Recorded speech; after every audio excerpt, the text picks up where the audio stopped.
ओडिशा राज्य सरकारी बस कर्मचारी महासंघ तार आज वार्षिक अधिवेशन अच्छी एवं यही अधिवेशन रे राज्य सारा आमर जो कर्मचारी अच्छा से मैंने आसिकी परिवहन व्यवस्था केमती सुदृढ़ीकरण हम आम समस्त जीवन जीविका किपरि सुरक्षित हो कर्मचारी भाई मानकर एवं से भितर सरकार भी जो स्वप्न देखुंटे ओडिशा को गोटे परिवहन दिगदे जी सुंदर परिवहन रहे से राज्यर विकास से द्रुततर हुए बोली जो कह जाऊँगी आमर भागीदारी आम केमती तोड़ पारू से गोटे समस्ते बसिकी गोटे निर्यास बाहर करवा से वर्षकिया गोटे रूटीन कार्यक्रम अच्छी यही दिन सब कार्यकर्ता आसिकी मिसिकी आमर जोटा आगामी कार्यक्रम अच्छी से भी चिंतन करा जाए एवं जोटा ठीक भूल जहाँ किसी भी अच्छी सबूर गोटे अनुशीलन है आगामी दिन गोटे वर्ष अंतत आम कौन कले आम भी सुरक्षित रहू लोक मैंने भी सुरक्षित यात्रा करें एवं राज्यर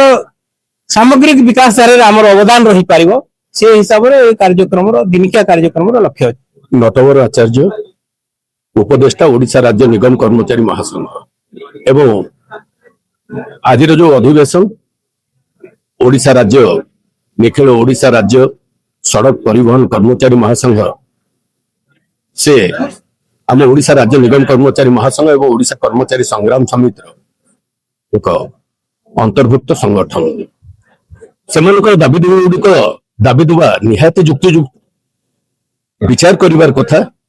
आजिका दिन में गोटे ड्राइवर जदि 2-3 दिन दरमा पाई बाकी दिन तक मासक कार्य पाए नहीं किभली भाव से तार संसार प्रतिपोषण कर स्वाभाविक भाव में जन चकिरी आशा करे तार प्राप्य दरमा सहित नैतिक अतिरिक्त महंगा भत्ता सहित जावतीय जहाँ से तार प्राप्य ताको सुरुखुरु पाइबा पाए संगठन करी हो हल्ला करी यही केवल आशा पोषण कर चाकरी करने पड़ो किंतु जिते जीवन जीविका उपर दारुण आघात लगे बाध्य व्यवस्था विरुद्ध रे से सरकार रे जे कई क्षमतासीन था ना कहीं जे पदवी अधिकारी हूं ना कहीं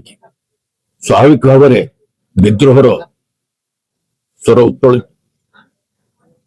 एवं विद्रोह को प्रशमित करने वर्तमान प्रचलित व्यवस्था रे एक परिवर्तन हवा निहाती जरूरी जड़े सभ्य सचेतन नागरिक हिसाब से जड़े बुद्धिजीवी हिसाब से समाज अंतत आखि बुझी दबा कथा नुहे राज्य रे केंद्र सरकारी कर्मचारी माने जो भली भाव रही जो सुख सुविधा पाउचंतु राज्य सरकारी कर्मचारी माने तांको अनुसार जो सुख सुविधा पाउचंतु उद्योग गुड़िक कार्यरत श्रमिक कर्मचारी माने से सुख सुविधा पाइबा पाई हकदार किंतु सेमान सुख सुविधा पाई चिंता करे कौन ना निगम भितर लाभ होनी केबे कौन को अंडरटेकिंग लिखिक आसी श्रमिक कर्मचारी से तार खटुची काम कर तार पाइबा दरकार सरकार जहाँ को अवस्थापित कर कर्मकर्ता हिसाब से कर्तृपक्ष हिसाब से अकाउंटेबिलिटी फिक्स करा जायछि कि तेणु अंतत निगम कर्मचारी महासंघ तरफ मोट दाबी रकाउंटेबिलिटी कर्तृपक्ष फिक्स करा जाऊ केवल अकाउंटेबिलिटी निर्धारण नुहे ता व्यतीत प्रत्येक संस्था आपणकर स्वाधीन भाव में जड़े फुल टाइम कर्तृपक्ष दि जाऊ सीएमडी हूँ कि मैनेजिंग डायरेक्टर हूँ ना दा दायित्व संपन्न से हो पार श्रमिक कर्मचारी मान जो न्याय अभाव सुविधा रही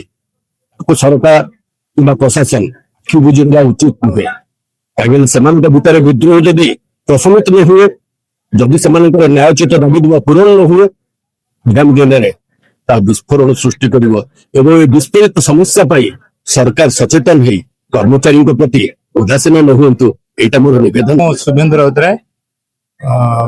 अध्यक्ष ओडिशा कर्मचारी संग्राम समिति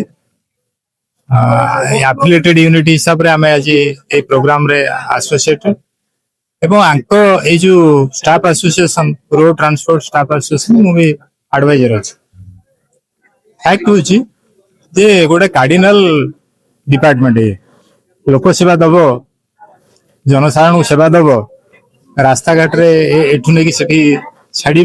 निरापद छाड़ ଲୋକ ସେବାଟାକୁ ସୁନିଶ୍ଚିତ କରିବା, କେତେ ନିରାପତ୍ତା କରିବା ଏବଂ ଯୋଉ କର୍ମଚାରୀ ମାନେ ଏଇ ଭିତରେ କାମ କରୁଛନ୍ତି ସେ କର୍ମଚାରୀ ମାନଙ୍କର ଭବିଷ୍ୟତକୁ ସୁନିଶ୍ଚିତ କରିବା, ସିକ୍ୟୁର କରିବା। ଏ ଦିଟା ଯାକ ଦାବି ନେଇକରି ଆଜିର ସମ୍ମିଳନୀ ଏବଂ ଗଲା ସମ୍ମିଳନୀ ହେଇଥିଲା 25/3/2025 ବୁଦ୍ଧ ମନ୍ଦିରରେ ଆପଣମାନେ ଆସିଥିଲେ ଏବଂ ଆଜି ଠିକ ବର୍ଷକ ପରେ ଏ ସମ୍ମିଳନୀ ଅନୁଷ୍ଠିତ ହେଉଛି। ଏଠି ଦାବି ରହୁଛି ଯେ 25-30 ବର୍ଷ ଧରିକି ଲୋକ କଣ୍ଟ୍ରାକ୍ଚୁଆଲ ହିସାବରେ ରହିଛନ୍ତି ଏ ଅନୁଷ୍ଠାନରେ, ଲୋକ ସେବା ଦଉଛନ୍ତି, ଜନସେବା ଦଉଛନ୍ତି। ସେମାନଙ୍କର ନା ପେନସନ ଅଛି, ନା ଦରମା ଠିକ ଭାବରେ ପାଉଛନ୍ତି, ନା ରେଗୁଲାର ଦରମା ପାଉଛନ୍ତି। ରେଗୁଲାର ଦରମା ବି ନାହିଁ, 2 ଦିନ 3 ଦିନର ଦରମା ସେମାନଙ୍କୁ ଦିଆଯାଏ। ଆଉ ଏମିତି ଅବସ୍ଥା ଭିତରେ ରହିଛନ୍ତି। ତା ସାଥିରେ ପୁଣି ରିକଭରି ବ୍ୟବସ୍ଥା ଅଛି, ଇଲିଗାଲ ରିକଭରି। ଏବଂ ତାଙ୍କ ଯେତେବେଳେ ଇଚ୍ଛା ପାଇଲା ସେତେବେଳେ ଡିସମିସ କରିଦେବେ, ଡିସଏନଗେଜ କରିଦେବେ। କେବଳ ଓରାଲି, କାଲି ଆସିବନି ତ ତୁ ଆଉ ଦାୟିତ୍ୱକୁ ଡ୍ୟୁଟି କି, ଏତିକି କହିଦେଲେ ବି ସରିଗଲା ତା ଚାକିରି। ଏଇଭଳି ଏକ ଅବ୍ୟବସ୍ଥା ଭିତରେ ବର୍ତ୍ତମାନ OSRTC ଚାଲିଛି। ତେଣୁ ଏ ସମସ୍ତ କଥାକୁ ରିଭ୍ୟୁ କରିବା ଏବଂ ପରବର୍ତ୍ତୀ କାର୍ଯ୍ୟପନ୍ଥା ନିର୍ଦ୍ଧାରଣ କରିବା ପାଇଁ ଆଜିର ଏହି ସମ୍ମିଳନୀ ଅସାଧାରଣ ଅଧିବେଶନ। ଆପଣମାନଙ୍କ ଜରିଆରେ ସରକାରଙ୍କୁ ଆମେ ଜଣାଇବା ପାଇଁ ଚାହୁଁଛୁ ଯେ